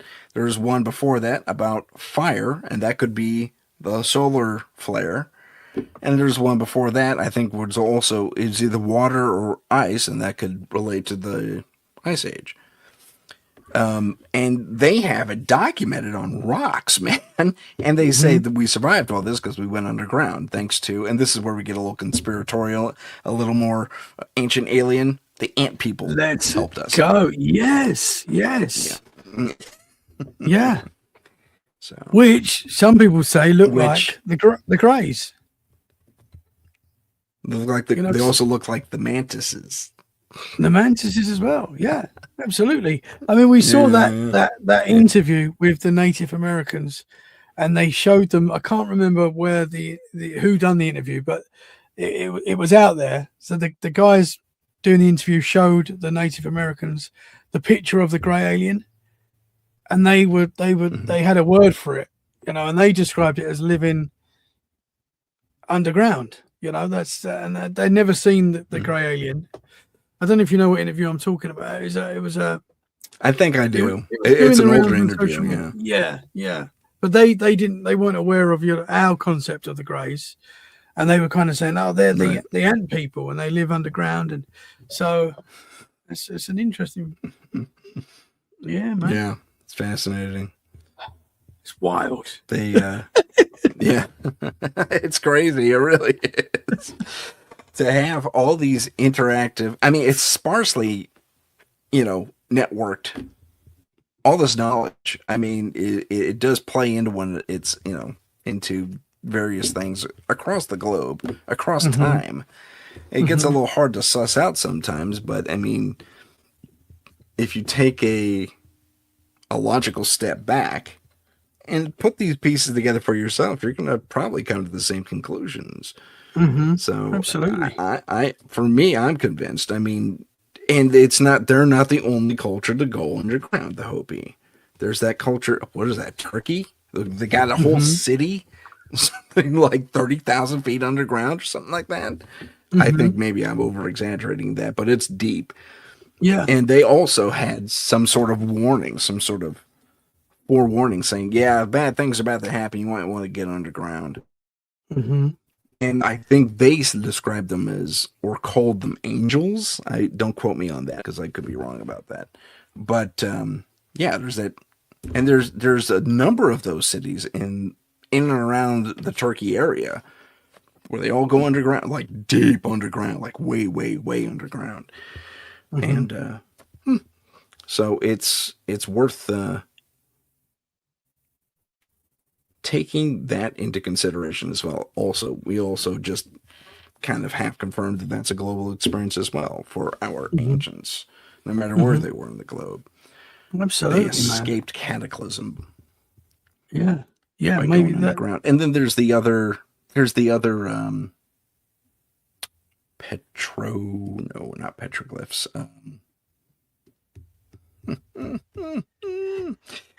Stone structures. Like Petra in Jordan, the church there's all that is all, they got that all over the place too. Why would you build into the rock like that? It's cool. It makes sense. Like, it's literally cool too. You escape the heat, but I mean, the toiling and the skill to make that happen is, wow. I mean, you had to have some sort of foreknowledge of something going that will require you to build that into a rock base, it's just incredible. Absolutely. What do you think the church in Ethiopia too? That I'm sorry, go ahead. No, you go, man. Sorry, man.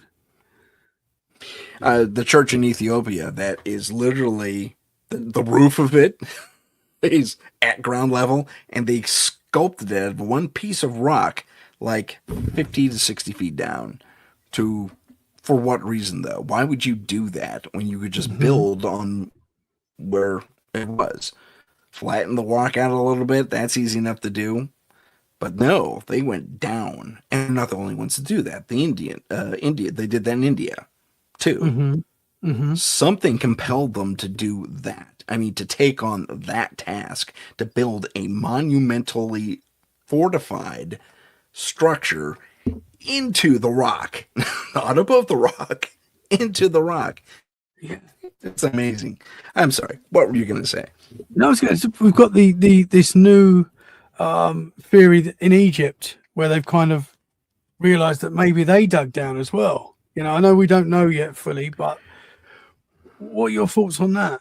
Well, they did. I mean, they already have those that type of building. And then they found Go one ahead. that goes lower than they thought. Is that right? That's 2 miles. Are you down talking or about something? those 4 to 6 like spiral pillar things underneath the pyramid? Yeah, they're not sure it's definitely. Okay. They're not sure it's definitely there, right? But they've some sort of Oh, technology. it's there. No, It's no. definitely There there. was they did ground penetrating lidar to paint that picture, that image. It's there. It's a real return. Yeah, that's not an image. It's not. Wow. Yeah, that's real stuff. And they said they even sent a probe down, and that thing.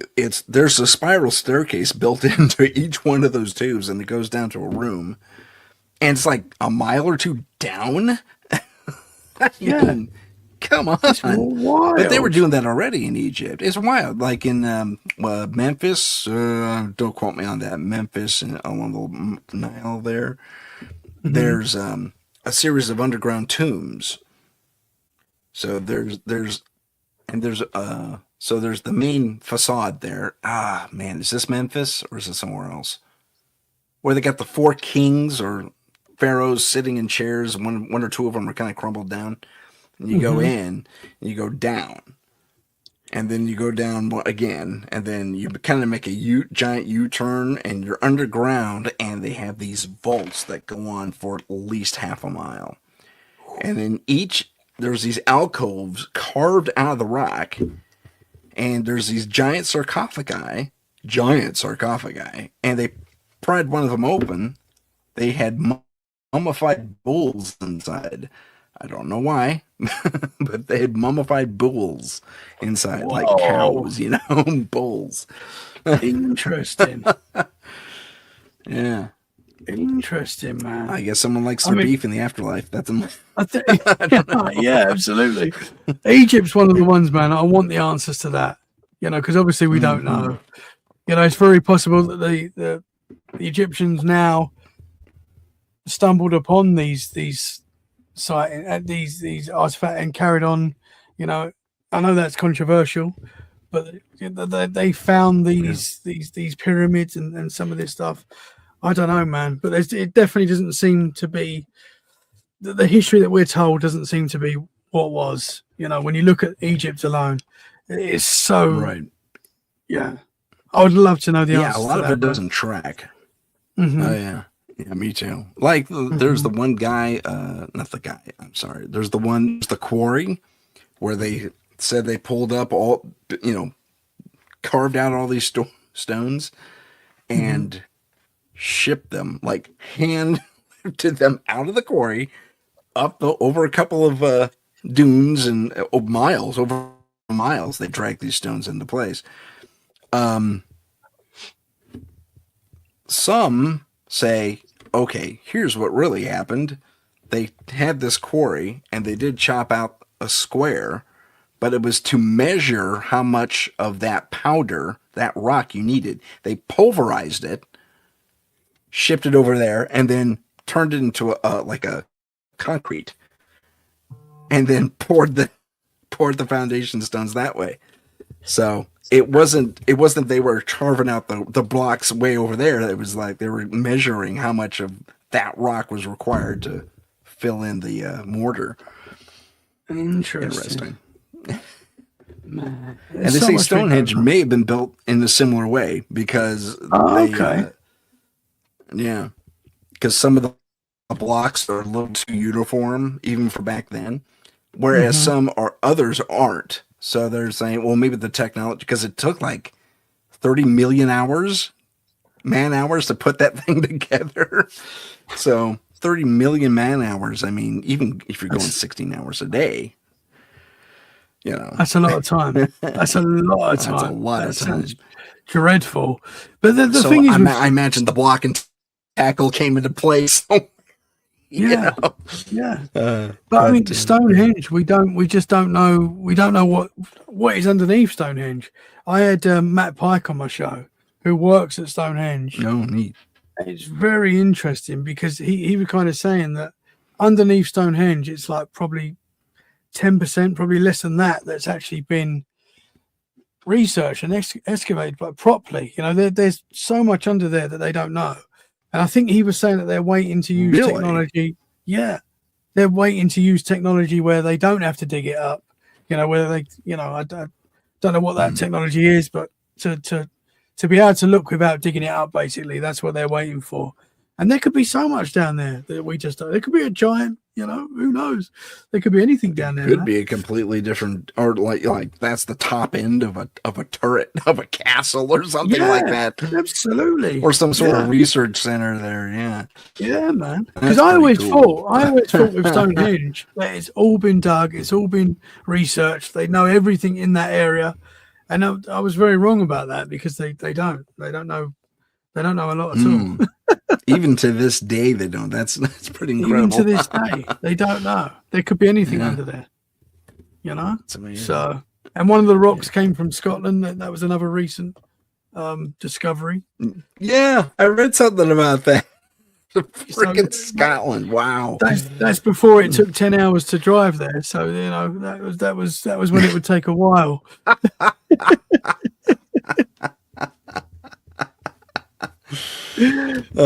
Good stuff. That's too funny. Yeah, that's wild, incredible. Man. I didn't know that. It's just amazing. Just amazing. One place I want to visit is Stonehenge. Come so on. How about this? I'll visit you, then you come visit me. Absolutely. Anytime, bro. Come over, man. You can stay with me. We'll go Stonehenge. There's a lot of other weird stuff around here. We've got Corfe Castle just down the road, which is like a very over 1,000 years old. William the Conqueror was the founder, or you know. So and that's nice. They claim that to be one of the most haunted castles in the UK. I don't know how they that'd be do cool. that, but they say it is. And there is a lot of weird stuff. A lot of woman in white that walks the castle. A night. No kidding. You got a woman in white, huh? Wow. Absolutely, yeah. And I had a guest, Mark Wyatt, on the show, who now lives in the US, but he used to live in the UK. And he was camping just outside Corfe Castle with his friends one night. And he said that he woke up during the night and there was the figure of like a knight in his tent. And when you look at like the legends, there is a knight that is meant to haunt the grounds around the castle. So he possibly saw that ghost. Very interesting, man. Now, they have names for any of these guys that they know who they are in history? I think they do. The woman in white is a prevalent part of the history of the castle. I can't remember her name, but she's a part of the history of the castle. And there was a reason why I believe she was beheaded for some reason or something like that, because they say she walks around headless, woman in white, which would be terrifying to see. But there is a feeling when you're there. I know when you're in an old castle or an old manor house, like obviously it's old, there's a lot of history there. But when you're in there, you can kind of feel that history, and I touch those walls and I'm like, man, the things this must have seen, it blows my mind. Right. The wars, all sorts. Yeah. A lot of shenanigans. Whatever's. Yeah. Whatever's got trapped there, or like a after image got trapped there somehow. Yeah, especially in the walls. Oh man, we have this place out here called the Winchester Mystery House. I love that place. And it's a huge old mansion. It's a historical landmark. Thank God it was saved, because man, they were going to tear it down for apartments or something like that. Stupid. Oh, that's the worst. But anyway, it's all good now. It's a safe place. It's a historical landmark, and it's like 102 room mansion, up to 3 stories high. It was 4, but the earthquake in 1909 knocked it down to 3, and but it's gigantic. There's fake stairwells that go up to nothing, the floorboards. There's hidden passages throughout the place, and you can just really, just like you say, feel the history of things there. And I even caught a ghost there. Did you? That was fun. Well, you saw it. I did. Well, okay. I saw it. Yeah, I didn't catch it, but I saw his picture, and they said because they had the picture of the staff from back in the day, and he was there. Whoa. I wonder if I can share that with you before I go. Yeah, that'd be cool, Let me man. see if I can find it before time runs out. Was it like a full-bodied apparition, or was it? Yeah, he was just doing his thing. I think it may have been a loop, but he just kind of appeared to me. He was a worker, and he was just working a saw, and he kind of looked up and go, "Hey, how's it going?" And no words. I couldn't hear anything he was saying. And then he went back to sawing, and he just kind of evaporated. Yeah. Wow, man. That's wild. There he is. Yeah, that's good stuff. I'll share the photo. Everyone on this show who follows the show is going to go, "Oh God, he's telling that story again," but it's still fun. Yeah, that's cool, man. So this is the I guy do that. I tell the saw. same stories all the time. They must be sick of it. Yeah. So this is the guy I saw. That's exactly You what he saw that looked like dude? too. He had the Wow, mustache, the hat, the whole thing. that's That incredible. outfit was yeah. He was one Wow, of their man. woodworkers, one of their carpenters. And he was just solid like me and you. Just like He if was you saw sorry. him in- Yeah, he was working on something, and was in the right space too. Because we went through the one of our first stops inside the house is the old the mill that they used to keep the house maintained. That's wild. It's wild that you've But got an there he image of is, him yeah. as well, and you saw him like that. It's Yeah. incredible. Well, it was a surprise to me because I snapped that photo. I'm surprised it came out as clear as it did because I was fumbling for the camera. It's like, yeah. I was so excited to see this guy. It was amazing. Yeah. But that's So him. you've got That's the him. image. You've got the image of him. Here, yeah. Now I was rolling video, Okay. and he didn't show up on video. He did not show up. Much to my chagrin, thank God there was a photo of the guy somewhere, and I was able to snap that instead. But imagine this guy with a half a smile looks up and goes, "Hey, how's it going?" Working a saw, an old saw, like those old band saws, where they had the wood handle, the wood bracket was way up here, and then the blade was down here, and you kind of held the edge of the frame and moved it back like an old saw. And apparently that was one of the tools they had up on the wall over there too. That was pretty cool. It's interesting, man. It's interesting that you couldn't hear him as well. No, I couldn't hear him. That's the second time that's happened to me too in my life because the stewardess from when I was like 3 or 4 or whatever it was also could not hear her, and she was quite clearly yelling at me. Wow. Very upset with me for whatever reason. Have I got time to Yeah, share a it's story? pretty Have I cool. got time to share a story that my mum's friend had in France? And it's similar. It reminds please. me of what you're saying there. So, my mum's friend. This is one of my mum's friends in France. And it happened when she was younger. So she's now a parapsychologist because this experience was so incredible for her. She kind of Wow. carried on researching it into her adulthood. But when she was a kid, she lived Crazy. in a little village in France. Quite a small French village, but the graveyard was right next to her house. So where her house was, she literally had a graveyard right next door. And she said that in her bedroom at night, she would be laying in bed, and people would walk through her room. Literally walk through her room. She would see people come in one side and see him go out the other side. And this happened quite a few times. It was quite normal for her to see this. Always scared her, like she didn't like it. But she said one night she was laying there watching, and these people are walking through. And she said this one lady walked through, and she said she stopped at the foot of her bed, turned to her, and started trying to say something, like and trying to communicate. And I don't know if she could hear slightly what she was like. She could slightly hear a voice come out, but she couldn't understand what she was saying.